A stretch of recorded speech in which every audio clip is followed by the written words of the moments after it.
लाख की आंख। एक आदमी अपने जीवन से पूरी तरह निराश एक पहाड़ी पर जाकर वहां से कूदकर आत्महत्या करने की सोचता है। गांव से दूर एक जंगल में एक ऊंची पहाड़ी पर पहुंचता है।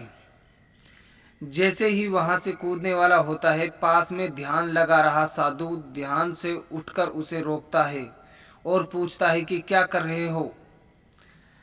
आत्महत्या करने आए आदमी नसीब का रोना रोते हुए कहता है, क्या करूं बाबा, जीवन में कोई कीमत ही नहीं रही है मेरी। कोई भी काम करता हूं असफल हो जाता हूं। किसी के भी पास जाता हूं तो ठुकरा दिया जाता हूं। किसी भी दिशा में जाता हूं हार ही पाता हूं। पता नहीं भगवान ने मुझे किस मनहूस घड़ी में बनाया है कि सोने को भी हाथ लगाता हूं तो मिट्टी हो जाता है। सोचता हूं दुनिया में कितने लोगों को भगवान ने असीमित मूल्यवान चीज दी हैं और मुझे एक भी नहीं। इन सब से परेशान मुझे एक ही हल दिखाई देता है, अपने जीवन को समाप्त कर लेना। सारी बात सुनने के बाद साधु उस आदमी से कहता है, देख भाई, मैं तुझे मरने से नहीं रोकता, लेकिन हाँ, अगर तू मरने ही वाला है तो जाते जाते मेरा एक काम कर दे, मेरा फायदा हो जाएगा। तू तो वैसे भी मरने वाला है तो तुझे कोई नुकसान होने से रहा। आदमी साधु से पूछता है, बोलो क्या कर सकता हूं मैं तुम्हारे लिए। साधु कहता है, 4 गांव दूर जो नगर है उसका राजा एक अजीब शौक रखता है।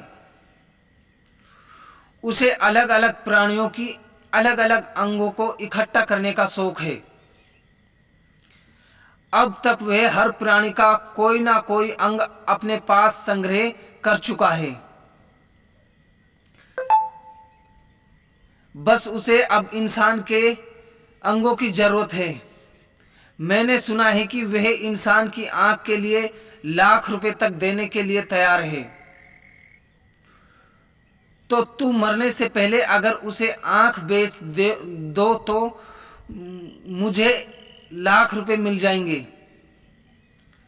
आदमी बड़े आश्चर्य से साधु की तरफ देखता है और सोचता है कि कैसा लालची साधु है। मरते हुए आदमी को बचाने की तो छोड़ो, यह तो उल्टा उसकी आंख ही बेचने के लिए कहता है। लेकिन जीवन से तंग आ चुका आदमी साधु के साथ जाने के लिए तैयार हो जाता है। 4 गांव दूर का रास्ता साधु और आदमी 2 दिनों में तय करते हैं। 2 दिनों में उस आदमी के मन में हजारों विचार आते हैं। वो सोचता है, मैं अपने आप को कितना गरीब समझता था, लेकिन देखो आज मेरी केवल आंख के लिए लाख रुपए मिलने वाले हैं। अगर मैं देखा जाए तो मेरे शरीर का हर एक अंग लाखों का होगा। जब वो दोनों राजा के पास पहुंचते हैं और राजा उसे देखता है तो उस आदमी की आंखें बहुत पसंद आती हैं।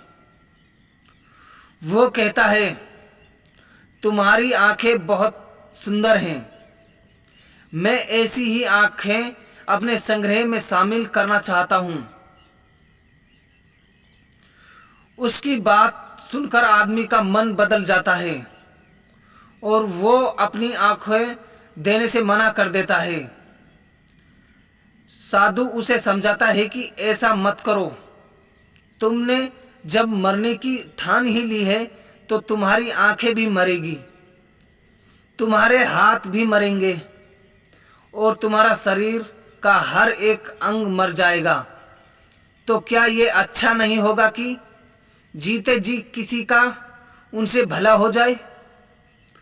राजा भी उसे कहता है कि एक नहीं, मैं तुम्हें 10 लाख रुपए देता हूं और साथ में तुम्हारे कान दांत भी खरीद लूंगा, बस तुम मान जाओ। आदमी गुस्सा हो जाता है और कहता है, पाप लगेगा आपको। किसी मरते हुए आदमी को बचाने के बजाय उसका फायदा उठाना चाहते हो।